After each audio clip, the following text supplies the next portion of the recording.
Les enfants bâtards ne m'appellent pas grand-mère, a déclaré ma belle-mère à mon fils de 5 ans, sa voix tranchant le silence de la cuisine comme une lame. Je me tenais derrière la porte de la salle à manger, figé sur place, tenant le cadeau d'anniversaire que je lui avais acheté. Les mots ont résonné dans la maison de Riverside, en Californie, où ma femme Rebecca, notre fils Tommy et moi-même étions arrivés 30 minutes plus tôt pour fêter les 70 ans de la femme qui venait de détruire mon monde. Mais grand-mère, je ne comprends pas, ai-je entendu la voix confuse de Tommy, encore empreinte de cette innocence que seuls les enfants de 5 ans possèdent. Papa m'a dit que tu m'aimais. Ton père t'a menti, mon chéri. Tu n'es pas vraiment mon petit-fils, car tes parents ne se sont jamais vraiment mariés devant Dieu. Vous vivez dans le péché. Je m'appelle James et, à 32 ans, je n'aurais jamais imaginé entendre ma belle-mère utiliser mon fils comme une arme dans une guerre dont je ne soupçonnais même pas l'existence. Rebecca et moi étions ensemble depuis 8 ans, mariés depuis 6 ans, mais apparemment, cela n'avait aucune importance pour Dorothy Mitchell, une femme qui allait à l'église 3 fois par semaine et jugeait le monde à travers le prisme déformé de son hypocrisie religieuse. Le cadeau m'a glissé des mains et a heurté le sol dans un bruit sourd. Dans la boîte se trouvait un collier de perles qui m'avait coûté 2 semaines de salaire en tant que technicien en électronique. De l'argent que j'aurais pu utiliser pour le fonds universitaire de Tommy, mais que j'avais dépensé parce que je voulais montrer mon respect à la matriarche de la famille. « Tommy, viens ici, mon fils », ai-je appelé, ma voix plus maîtrisée que je ne l'aurais espéré. Je suis entré dans la cuisine et j'ai vu mon fils debout près de la table, ses grands yeux bruns remplis de confusion, tandis que Dorothy restait assise sur sa chaise comme une reine sur son trône de jugement. « Papa, grand-mère a dit que je suis un bâtard. Qu'est-ce que ça veut dire ?» Dorothy a souri avec une satisfaction cruelle, comme si elle venait de marquer un point important dans un jeu auquel elle était la seule à jouer. « Cela signifie que tu es né hors du mariage sacré, mon enfant.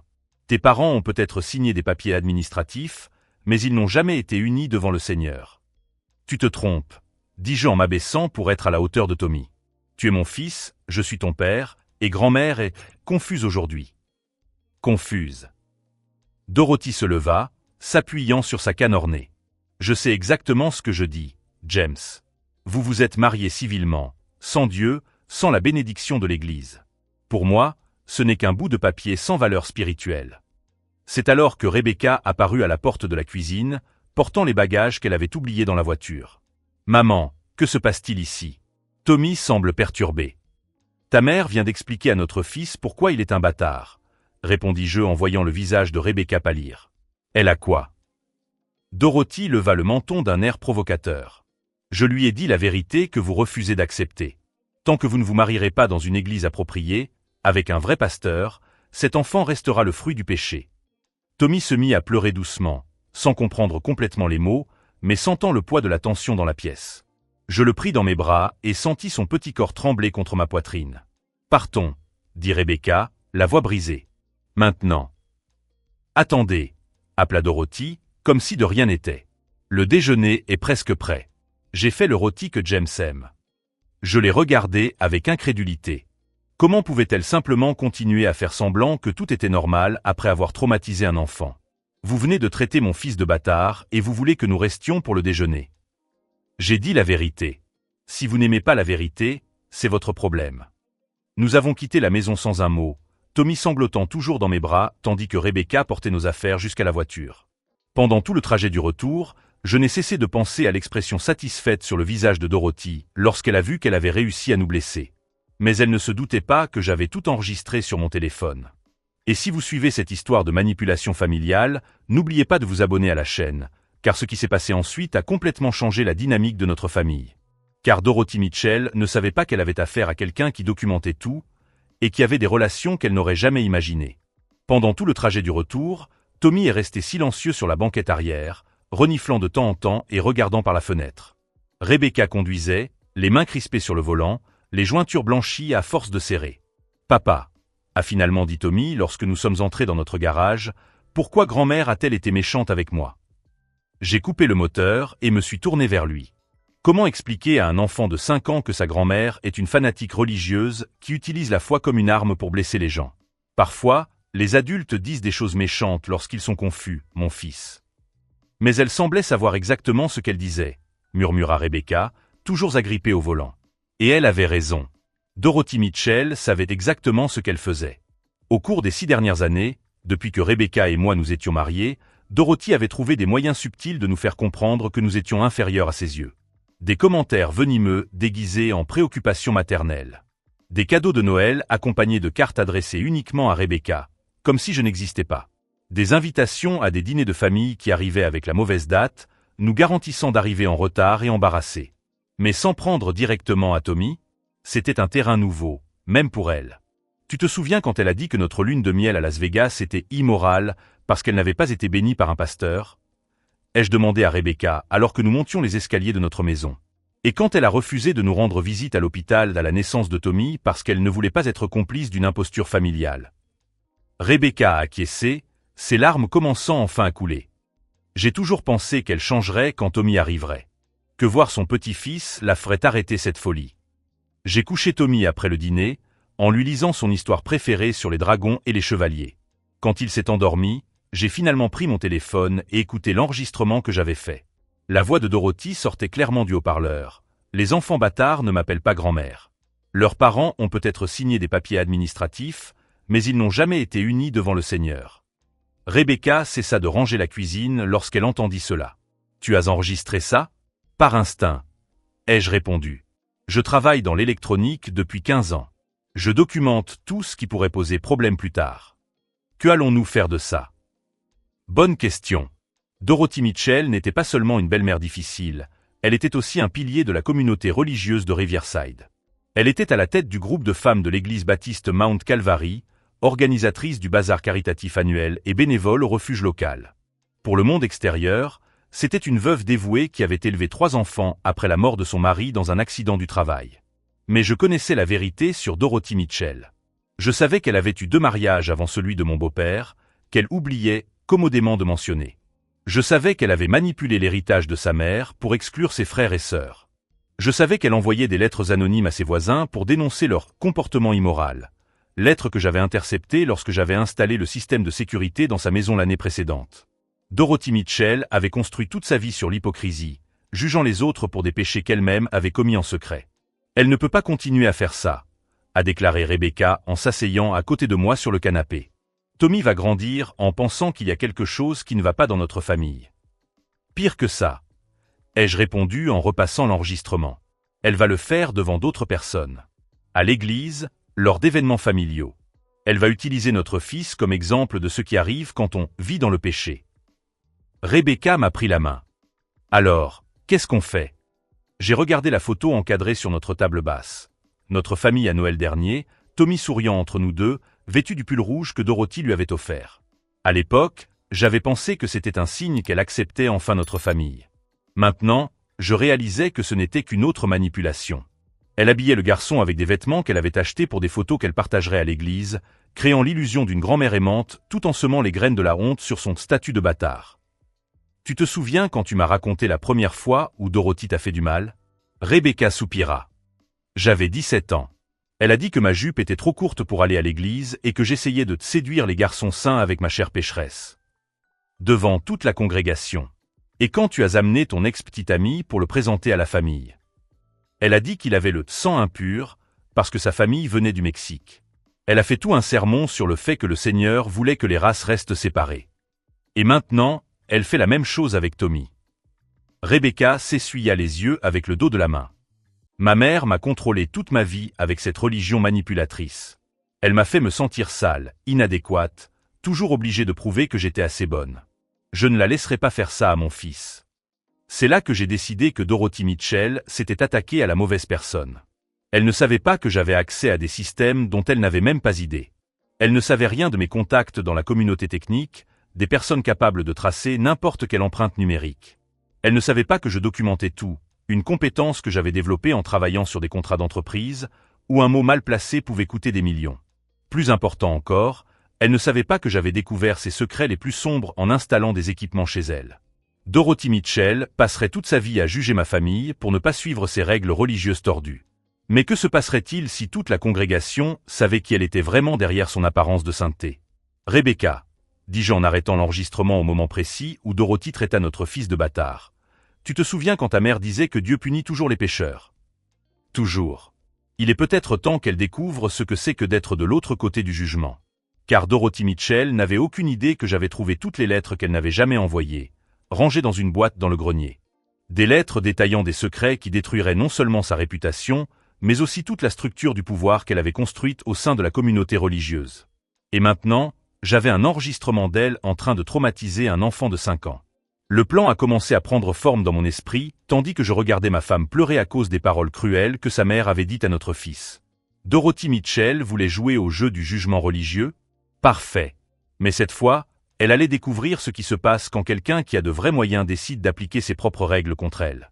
Dans les jours qui ont suivi l'incident, Tommy a commencé à poser des questions qui nous transperçaient le cœur comme des lames acérées. « Papa, pourquoi je ne peux pas avoir une grand-mère normale comme les autres garçons de l'école? Maman, est-ce que toi et papa allez vous séparer parce que vous n'êtes pas vraiment mariés? Si je suis un bâtard, ça veut dire que je suis une mauvaise personne. » Chaque question était un coup de poignard, d'autant plus qu'elle venait d'un enfant qui, jusqu'à une semaine auparavant, se réveillait enthousiaste à l'idée de rendre visite à grand-mère Dot le week-end. Rebecca pleurait dans la salle de bain après que Tommy se soit endormi, essayant de comprendre comment sa propre mère avait pu semer des graines de honte aussi profondes dans l'esprit d'un enfant innocent. Mais Dorothy n'en avait pas fini. Le mercredi suivant l'incident, elle s'est présentée à l'école de Tommy pendant l'heure du déjeuner.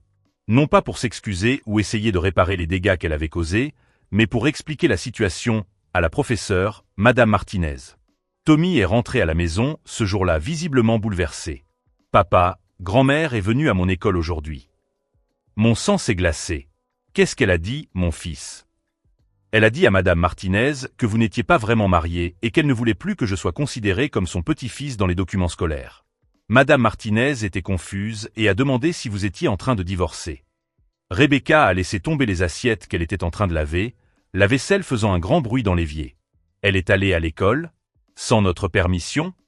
Et ce n'est pas tout, a poursuivi Tommy, sa petite voix tremblante. Elle a dit à Madame Martinez qu'il vaudrait peut-être mieux que je m'assoie seul pendant les activités sur la famille parce que ma famille est différente. C'est là que j'ai craqué. Pas extérieurement. J'ai gardé ma voix calme et j'ai réconforté Tommy en lui disant qu'il avait la famille la plus normale et la plus aimante du monde. Mais intérieurement, quelque chose de fondamental s'est brisé.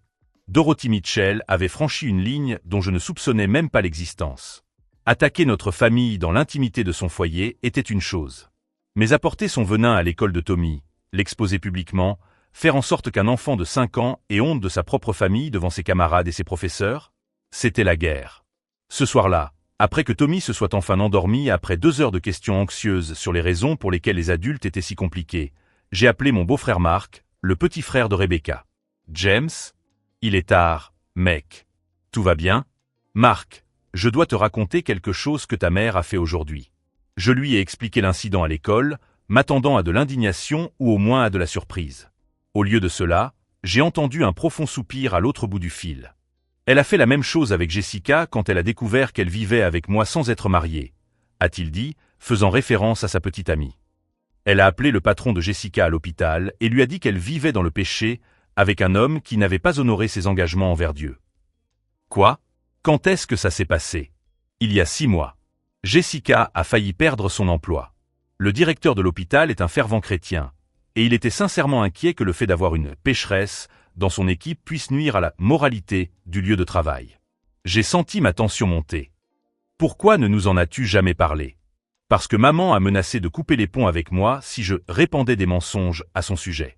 Elle a dit qu'elle ne faisait que remplir son devoir chrétien en signalant les comportements immoraux. Et tu l'as cru? Non, soupira à nouveau Mark. Mais Jessica m'a demandé de ne pas créer de drame familial. Elle a réussi à garder son emploi, alors nous avons laissé passer. Mark, elle fait la même chose avec Tommy. Un enfant de 5 ans. Il y eut un long silence. Elle est vraiment allée à son école, et elle a dit à la maîtresse que notre famille était anormale. Tommy est revenu en demandant s'il y avait quelque chose qui n'allait pas chez nous. Salope, murmura Mark, et j'entendis Jessica dire quelque chose en arrière-plan. Jessica dit qu'il faut faire quelque chose. Que si elle s'en prend à un enfant maintenant, elle ne s'arrêtera pas là. C'est alors que j'ai parlé à Mark de l'enregistrement que j'avais fait. Tu l'as enregistré en train de traiter Tommy de bâtard. Chaque mot. James, dit Mark d'un ton grave, tu dois savoir que maman prépare quelque chose de plus grave. La semaine dernière, elle m'a appelé pour me demander des détails sur ton travail. Combien tu gagnes, si vous avez des dettes. Elle a dit qu'elle était inquiète pour la situation financière de Tommy. Qu'est-ce que tu as répondu? que cela ne la regardait pas. Mais elle a insisté, disant qu'en tant que seule véritable figure maternelle dans la vie de Tommy, elle avait le droit de savoir s'il était élevé correctement. Le puzzle a commencé à se former dans mon esprit. Dorothy ne jugeait pas seulement notre famille pour des raisons religieuses. Elle montait un dossier, recueillait des informations, préparait le terrain pour quelque chose de beaucoup plus grand. Marc, sais-tu quelque chose au sujet des mariages précédents de ta mère? Quel mariage précédent? Avant d'épouser ton père, elle a été mariée 2 fois. Une fois à l'âge de 17 ans, pendant moins d'1 an. Une autre fois à 22 ans, également pendant une courte période. C'est impossible. Maman a toujours dit que papa était son seul mari, son seul véritable amour. Et sais-tu comment elle a obtenu l'héritage de votre grand-mère? Quel héritage? J'ai expliqué à Marc les documents que j'avais trouvés dans le grenier de Dorothy l'année précédente, lorsque j'avais installé le système de sécurité dans sa maison. Des certificats de mariage qu'elle avait cachés. Des testaments modifiés. Des lettres dans lesquelles elle admettait avoir manipulé le partage de l'héritage pour exclure les frères de son beau-père. Bon sang, murmura Marc. Tu es en train de dire que notre mère est une menteuse compulsive qui a volé un héritage? Je dis que ta mère a construit toute sa vie sur l'hypocrisie et qu'elle utilise notre famille comme bouc émissaire pour se sentir supérieure. Et maintenant, elle implique des enfants. Exactement. Marc resta silencieux pendant un long moment. Qu'est-ce que tu vas faire? C'est là que j'ai pris ma décision. Dorothy Mitchell voulait jouer au jeu de la moralité religieuse. Elle voulait juger notre famille selon ses normes hypocrites. Elle voulait utiliser un enfant innocent comme arme dans sa guerre personnelle contre tout ce qui défiait son contrôle. Parfait. Marc, tu connais le pasteur Henderson de l'église de ta mère? Oui. Pourquoi? Et tu sais qui sont les autres dirigeants de la congrégation? Ceux qui prennent les décisions concernant le leadership féminin? Certains. Maman en parlait souvent. Pourquoi tu me demandes ça? Pourquoi Dorothy Mitchell tient-elle tant à parler de péché et de moralité? Alors donnons-lui exactement ce qu'elle demande. Car ce que Dorothy ignorait, c'est que je n'avais pas seulement trouvé des preuves de ses secrets passés. J'avais toute la documentation. Des copies certifiées conformes. Des enregistrements où elle avouait avoir manipulé les gens.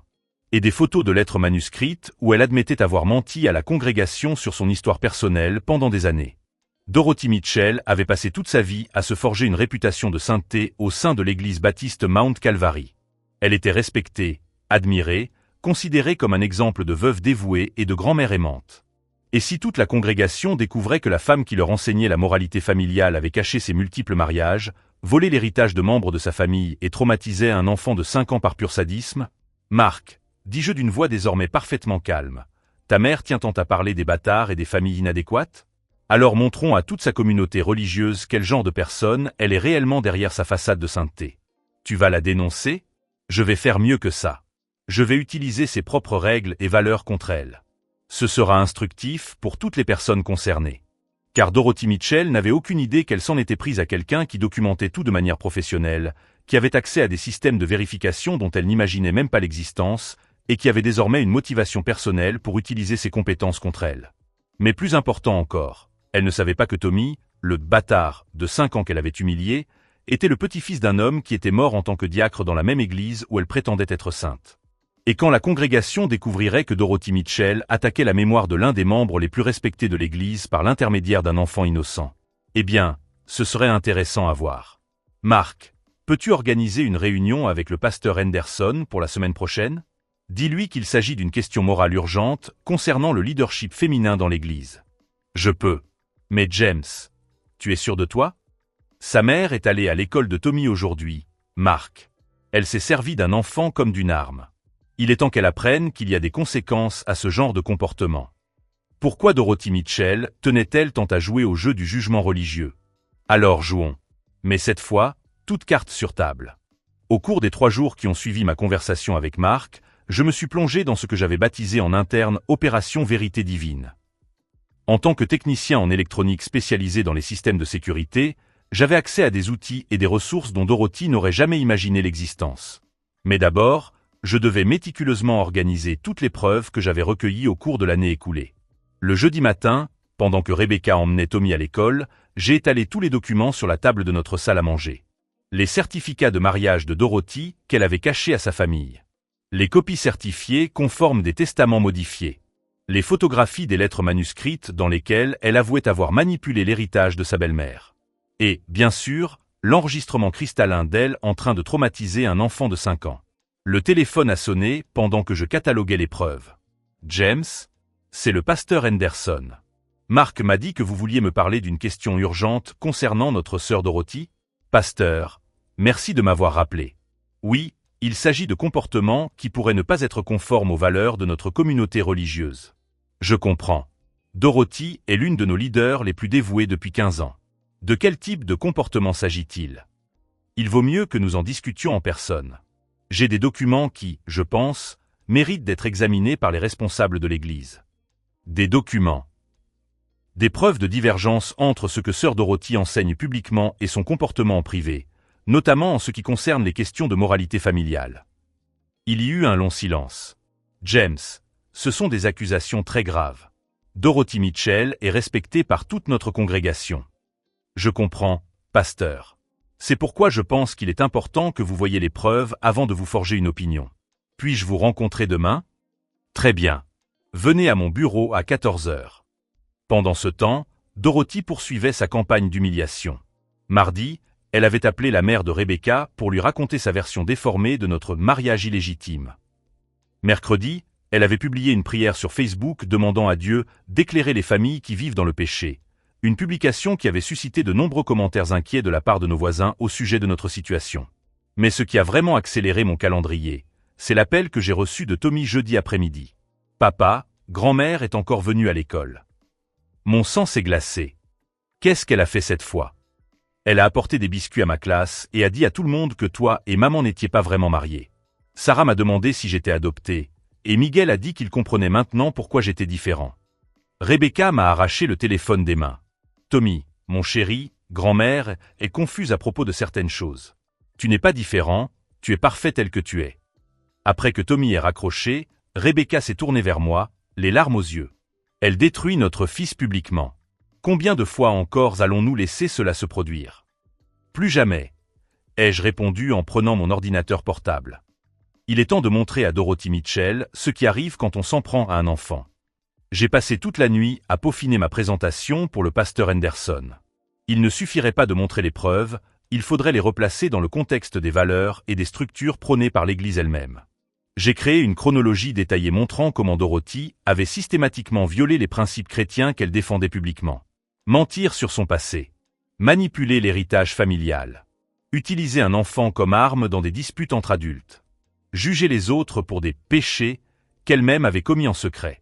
Mais le coup de maître serait de montrer comment elle violait la mémoire de son propre beau-père. Robert Mitchell, père de Rebecca et Mark, avait été diacre de l'église baptiste Mount Calvary pendant 20 ans avant de mourir dans un accident du travail. On se souvenait de lui comme d'un homme de foi sincère, qui prônait l'amour et l'acceptation plutôt que le jugement et la condamnation. Et maintenant, sa veuve utilisait son nom pour attaquer le petit-fils qu'il n'avait jamais eu la chance de connaître. Le vendredi matin, j'ai reçu un message qui a complètement changé ma stratégie. Il venait de Jessica, la petite amie de Mark. James, tu dois savoir quelque chose. Dorothy a appelé l'hôpital où je travaille hier et a dit à mon supérieur que j'étais moralement compromise parce que je vivais avec Mark sans être mariée. Elle a dit qu'en tant que chrétienne fervente, elle avait le devoir d'informer les institutions des comportements qui pourraient affecter l'environnement de travail. Ma mâchoire s'est crispée. Dorothy n'attaquait pas seulement notre famille, elle essayait systématiquement de détruire toute personne qui défiait ses règles tordues. Et ce n'est pas tout, poursuivait le message. Elle a mentionné qu'elle prévoyait de faire de même avec d'autres personnes vivant dans le péché, dans la communauté. Elle a déclaré que sa mission divine était de purifier la région des influences immorales. Dorothy Mitchell avait déclaré la guerre totale à toute famille qui ne se conformait pas à ces normes hypocrites. Et si vous suivez cette escalade de vengeance familiale, abonnez-vous à la chaîne, car ce qui s'est passé ensuite a montré que certaines personnes sous-estiment complètement à qui elles ont affaire. J'ai immédiatement appelé Mark. Ta mère prépare une croisade, lui ai-je dit. Jessica m'a parlé de l'appel à l'hôpital. Dorothy n'aura de cesse de détruire toute personne qui remet en question son autorité morale. Bon sang, a murmuré Mark. Elle croit vraiment qu'elle fait la volonté de Dieu. Elle y croit suffisamment pour traumatiser des enfants au nom de la religion. Mais Mark, cela renforce en fait notre plan. Comment ça? Parce que maintenant, il ne s'agit plus seulement de protéger Tommy. Il s'agit de protéger toute la communauté d'une fanatique qui utilise la foi comme une arme pour contrôler et détruire des familles. J'ai peaufiné ma présentation une fois de plus, en y incluant désormais le comportement systématique de Dorothy. Il ne s'agissait pas seulement d'hypocrisie personnelle, mais d'abus spirituels à l'échelle communautaire. À 13h45, je me suis garé devant l'église baptiste Mount Calvary. Le bâtiment en briques rouges semblait paisible sous le soleil automnal de Californie, ses vitraux reflétant la lumière de l'après-midi. Dorothy Mitchell avait passé 15 ans à se forger une réputation dans cette communauté. 15 ans à être considérée comme un exemple de veuve dévouée et de leader moral. 15 ans à enseigner aux autres femmes les valeurs familiales chrétiennes. Dans 30 minutes, le pasteur Henderson saurait exactement quel genre de personne était Dorothy Mitchell derrière sa façade de sainteté. Je pris mon dossier de preuves et pris une profonde inspiration. À l'intérieur se trouvaient des documents qui non seulement détruiraient la réputation de Dorothy, mais montreraient à toute la congrégation comment elle avait utilisé la mémoire de son mari décédé pour légitimer des comportements qu'il n'aurait jamais approuvés. Robert Mitchell avait prêché l'amour inconditionnel. Dorothy prêchait le jugement conditionnel. Robert avait enseigné le pardon. Dorothy pratiquait la vengeance. Robert avait embrassé les marginaux. Dorothy les attaquait. Et quand la congrégation apprendrait que la veuve dévouée s'en prenait à son petit-fils, un enfant innocent de 5 ans, au nom d'une interprétation déformée des valeurs que Robert défendait réellement. Eh bien, cela serait intéressant à voir. Pourquoi Dorothy Mitchell tenait-elle tant à parler de bâtards et de familles inadéquates? Alors montrons à toute sa communauté religieuse qui vivait réellement en contradiction avec les valeurs chrétiennes. Je suis entré dans l'église en sachant qu'après cette conversation, il n'y aurait pas de retour en arrière possible. Dorothy avait provoqué cette confrontation en s'en prenant à un enfant. Elle allait maintenant découvrir le prix à payer pour avoir utilisé toute une congrégation comme arme contre sa propre famille. Le pasteur Henderson m'attendait dans son bureau, sans savoir qu'il était sur le point de découvrir que l'une des leaders les plus respectés de son église était en fait une manipulatrice qui avait passé des années à mentir à toute la communauté religieuse. Il était temps que Dorothy Mitchell connaisse la véritable justice divine. Pasteur Henderson, ai-je commencé en ouvrant mon dossier de preuves. Ce que je vais vous montrer peut être perturbant, mais je pense que la congrégation mérite de connaître la vérité sur l'une de ses leaders. Le pasteur Henderson ajusta ses lunettes et se pencha en avant tandis que je disposais les premiers certificats de mariage sur le bureau de son bureau. Ce sont les certificats de mariage de sœur Dorothy datant de 1967 et 1972. Les deux se sont soldés par un divorce. Mais Dorothy nous a toujours dit que Robert était son seul mari. Exactement. Et ici, ai-je poursuivi en sortant un autre document, se trouve le certificat de modification testamentaire de sa belle-mère, signé 3 jours avant le décès de cette dernière. Dorothy a tout hérité, excluant les autres enfants de la famille Mitchell. Le pasteur Henderson a examiné les documents en silence, son expression devenant de plus en plus sombre. Et ce n'est pas tout, pasteur. J'ai lancé l'enregistrement sur mon téléphone. La voix de Dorothy a rempli le petit bureau. Les enfants bâtards ne m'appellent pas grand-mère. Leurs parents ont peut-être signé des papiers administratifs, mais ils n'ont jamais été unis devant le Seigneur. Cet enregistrement a été fait il y a 1 semaine, chez Dorothy. L'enfant qu'elle humilie est mon fils de 5 ans, Tommy. Le petit-fils de Robert Mitchell, l'un des diacres les plus respectés de cette église. Le pasteur Henderson a éteint l'enregistrement, les mains légèrement tremblantes. James, c'est bouleversant. Mais je dois vérifier l'authenticité de ces documents avant de prendre toute mesure. Bien sûr. C'est pourquoi j'ai apporté les certificats originaux avec les cachets officiels. Et j'ai aussi apporté ceci. Je posais sur la table une série de photographies des lettres manuscrites que Dorothy avait écrites pour avouer ses manipulations familiales. Elle documente tout, pasteur. Elle admet même avoir menti sur son passé pendant le processus qui l'a amenée à devenir la responsable féminine de l'Église. Le pasteur Henderson a étudié les photos pendant plusieurs minutes. James, si tout cela est vérifié, Dorothy a non seulement trahi notre confiance, mais aussi les principes fondamentaux qui régissent le fonctionnement de notre Église. Et ce n'est pas seulement notre famille qu'elle attaque, ai-je ajouté, en lui parlant de Jessica et Mark, des voisins qu'elle avait dénoncés anonymement, de sa croisade auto-imposée pour purifier la communauté. Elle utilise la foi comme une arme, pasteur, et les enfants comme cible. À ce moment-là, la secrétaire de l'Église a frappé à la porte.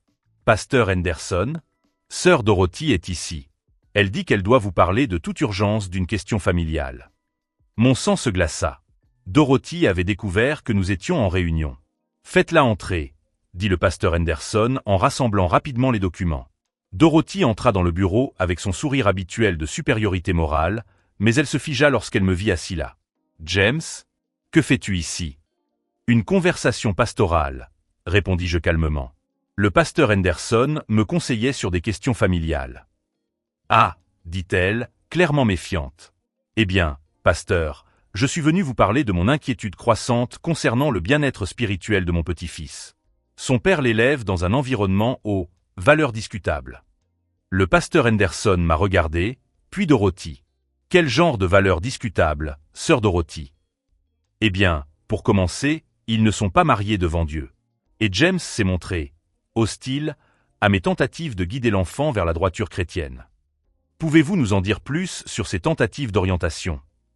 Dorothy ne remarqua pas le ton prudent dans la voix du pasteur. Hier encore, je me suis rendu à l'école de l'enfant pour expliquer à l'enseignante la situation familiale particulière. J'ai jugé important que les éducateurs sachent que Tommy vient d'un foyer non traditionnel. Et qu'avez-vous dit précisément à l'enseignante? Juste la vérité. Que ses parents vivent dans le péché et qu'il est, techniquement parlant, un bâtard. Le silence dans le bureau était assourdissant.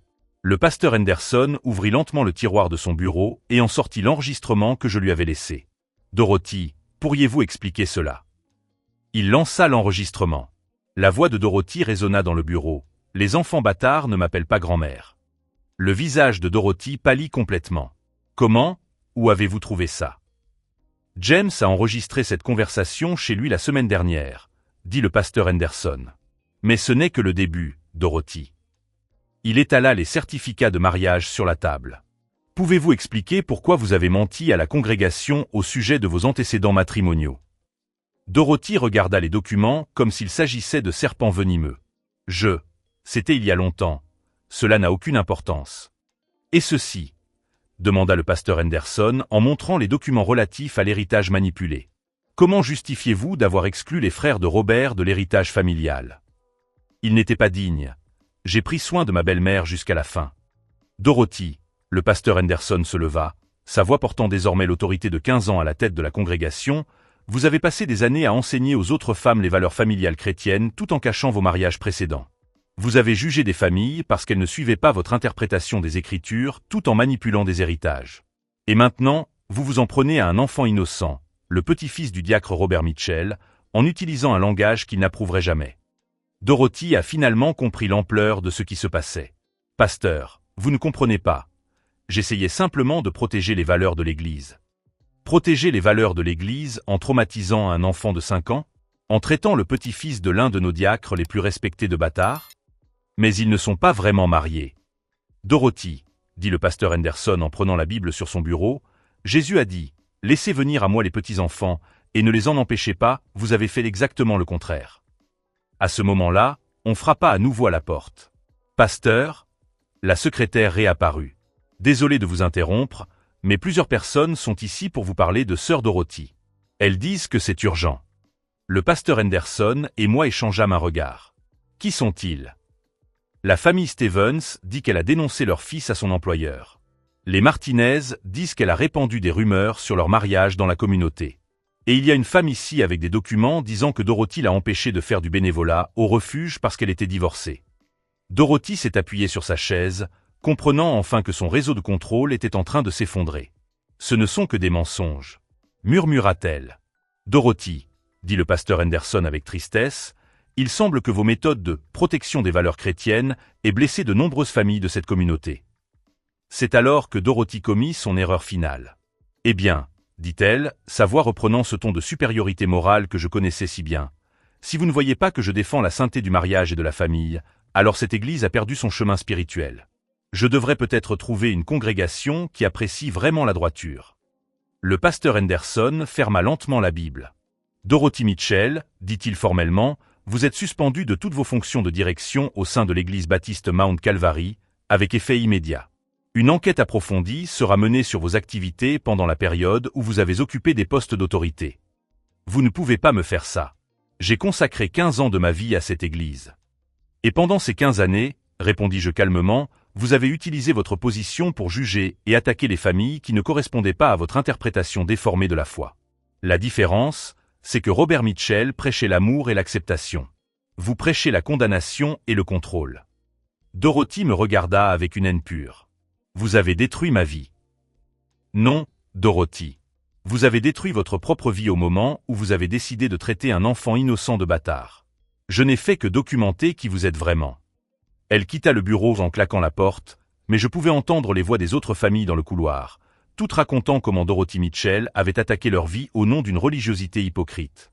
Le pasteur Henderson s'est tourné vers moi. James, je suis désolé pour ce que votre famille a enduré. Et je suis encore plus désolé que cela se soit produit alors qu'elle représentait notre Église. Merci, pasteur. Mais Dorothy a choisi cette voie lorsqu'elle a décidé d'utiliser un enfant comme arme. Car ce que Dorothy Mitchell n'avait pas compris jusqu'à ce moment final où elle a été confrontée à 15 ans d'hypocrisie documentée était simple. Quand on s'en prend à un enfant, on réveille quelque chose de primitif et d'impitoyable chez les parents. Et certains parents ont des ressources que vous n'auriez jamais imaginées. Mais le véritable rebondissement était encore à venir. Car tandis que Dorothy quittait l'église humiliée et suspendue, j'avais une dernière surprise qui l'attendait. Une surprise qui impliquerait non seulement la congrégation, mais toute la communauté de Riverside, qui découvrirait exactement quel genre de personne Dorothy Mitchell avait été pendant des décennies. 2 semaines après l'expulsion de Dorothy de l'église, j'ai reçu un appel du pasteur Henderson. James, j'ai pensé que tu aimerais savoir que cette famille différente sont venues me voir avec des histoires sur Dorothy. Elle s'en prenait systématiquement à toute personne qui ne suivait pas ses interprétations extrêmes de la foi. Et l'enquête. Elle a révélé plus que ce à quoi nous nous attendions. Dorothy a utilisé les fonds de l'Église pour mener ses enquêtes morales sur les familles de la communauté. Elle a engagé un détective privé pour espionner ses voisins et collecter des informations personnelles. L'ironie était parfaite. Dorothy avait passé des années à prêcher la moralité tout en violant la vie privée de dizaines de personnes. Mais la véritable satisfaction est venue lorsque Rebecca m'a raconté la réaction de Tommy. « Papa, la maîtresse a dit que grand-mère ne peut plus venir à l'école. Cela signifie-t-il que je ne suis plus un bâtard ? Tu n'as jamais été un bâtard, mon fils. Tu as toujours été parfait tel que tu es. » Tommy sourit avec le soulagement pur que seuls les enfants peuvent exprimer. Je peux continuer à vous appeler, toi et maman, ma famille. Pour toujours. Marc a appelé à la fin de la semaine. James, maman m'a appelé en pleurant. Elle m'a dit qu'elle avait perdu tous ses amis à l'église, que les femmes du groupe de prière l'avaient exclue et que même le marché local était froid avec elle. Comment te sens-tu à ce sujet? Honnêtement, soulagé. Jessica peut enfin travailler sans craindre l'ingérence de Dorothy. Et je peux respirer sans me soucier de savoir quelle famille elle va attaquer ensuite. Et Dorothy? Elle vit avec sa sœur à San Diego. Elle a dit que Riverside avait perdu ses valeurs chrétiennes et qu'elle devait trouver une communauté qui comprenne la véritable moralité. 3 mois plus tard, Rebecca, Tommy et moi étions au cimetière pour visiter la tombe de Robert Mitchell. Tommy avait insisté pour apporter des fleurs à le grand-père qu'il n'avait jamais connu. « Papa, » a dit Tommy en disposant les marguerites jaunes sur la pierre tombale, « tu crois que grand-père Robert m'aurait aimé? Je suis sûr qu'il t'aurait aimé tel que tu es, mon fils. » Rebecca m'a pris la main. Papa a toujours dit que la famille, ce n'est pas une question de papier signé ou de cérémonies officielles. C'est une question d'amour, de respect et d'attention les uns pour les autres. C'est là que j'ai compris que Dorothy avait complètement échoué à comprendre l'héritage de son propre mari. Robert Mitchell avait enseigné l'amour inconditionnel. Dorothy prônait le jugement conditionnel. Aujourd'hui, 6 mois après l'incident, Tommy ne demande plus s'il est un bâtard. Il ne se soucie pas de savoir si notre famille est normale ou différente. Il vit simplement comme un enfant de 5 ans devrait vivre, heureux, en sécurité et aimé. Rebecca est plus forte que je ne l'ai jamais vue. Se libérer de la manipulation toxique de sa mère lui a permis de s'épanouir en tant que personne et en tant que mère. Et moi, j'ai appris que parfois, protéger sa famille signifie utiliser des outils dont on n'aurait jamais imaginé avoir besoin. La dernière nouvelle que nous avons eue de Dorothy nous est parvenue par l'intermédiaire de Marc. Elle a essayé de rejoindre 3 églises différentes à San Diego, mais toutes ont refusé son leadership après avoir vérifié ses références auprès de l'église baptiste Mount Calvary. Apparemment, l'hypocrisie a une date d'expiration. La vérité sur Dorothy Mitchell s'est répandue au-delà de Riverside. D'autres familles qu'elle avait attaquées au fil des ans ont commencé à se manifester, partageant leurs propres histoires de manipulation et de jugement cruel. Mais la leçon la plus importante n'était pas celle de la vengeance ou de la justice. Elle concernait le pouvoir de documenter la vérité et d'utiliser cette vérité pour protéger les personnes vulnérables. Dorothy pensait pouvoir s'en prendre à un enfant innocent sans conséquence. Elle a découvert que lorsque vous vous en prenez à la famille de quelqu'un, en particulier à un enfant, vous réveillez quelque chose que vous ne pouvez pas contrôler. Si vous avez suivi ce parcours de transformation familiale jusqu'ici, abonnez-vous à la chaîne pour découvrir d'autres histoires sur la façon dont la vérité finit toujours par éclater, même lorsqu'il semble que l'hypocrisie l'emporte. Car au final, Tommy a appris la leçon la plus précieuse qui soit. Une vraie famille ne se définit pas par des certificats ou une approbation extérieure. Elle se définit par l'amour que vous donnez et recevez chaque jour. Et c'est une vérité qu'aucune Dorothy Mitchell au monde ne peut détruire. На постоянке, наверное. Что надо? Надо. Ну, я не знаю, как в Беларуси, но с водительскими вот сейчас вот в России прям очень все жестко стало. Фуджи, спасибо за 500 рублей, брат. Добро пожаловать, рад тебя видеть. Твой трек будет вот прямо вот скорочка, скоро будет. Ты знаешь Леву 2К? Да, конечно. О, я с ним сегодня виделась. Знаешь, сколько он раз сдавал в России на права? Один? 16. Да? Да, 16 раз. Ну, эту теорию, я не понимаю.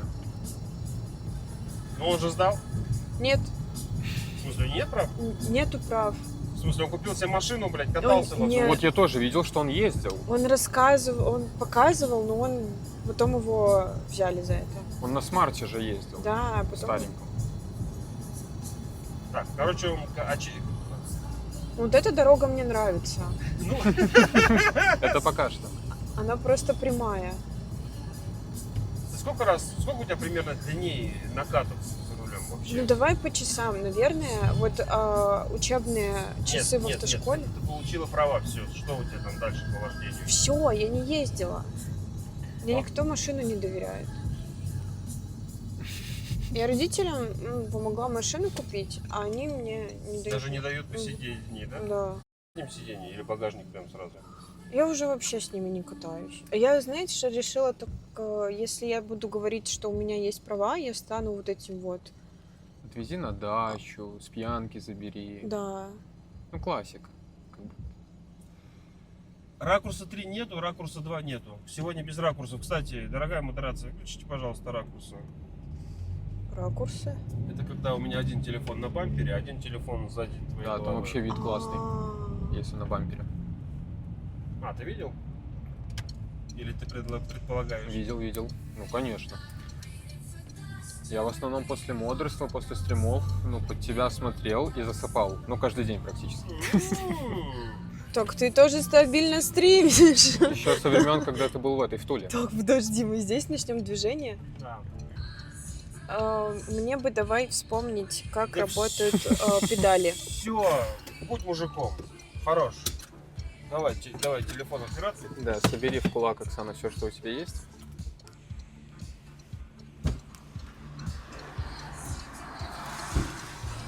Так.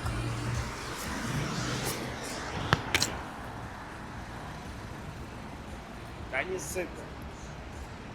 Ох, что-то мне, ребята, стремновато стало, да. В моменте я помню, как Оксана на байке ездила в Китае.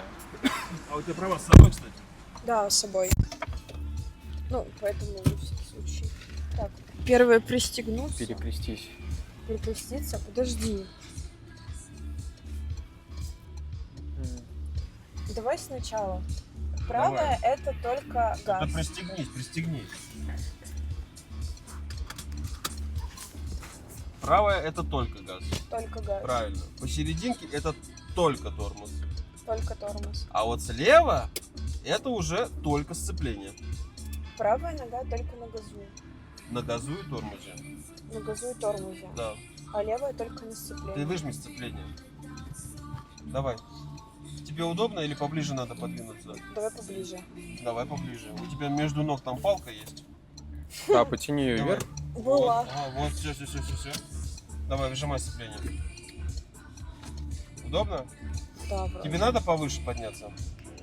Ну, вообще На дорогу смотри. Вот туда, в горизонт. Тебе комфортно или надо повыше? повыше, наверное. У тебя там есть рычаг. Такой раз. Вот так. Как на стуле Вверх, твоем. Вверх. Вверх его поднимай. Щих. Подожди, я его не могу найти. А где рычаг? Глеб, найди мне рычаг. О как! Можно? Можно я? Там темно, как... Смотри. Вот, А, опись. почувствуй рукой. Все, Почувствовала? да. Вот, давай сама. Так, хорошо, так лучше. По зеркалам вроде нормально. Видишь, да? Да. Ну все, Тут значит, очень поехали. оживленно, я не знаю. зачем. Выжимай сцепление. Передачу. А, Так. Угу. Ты пристегнулся? А посередине есть? О, а можешь подержать, пожалуйста? ага, мы сейчас. Ой, у тебя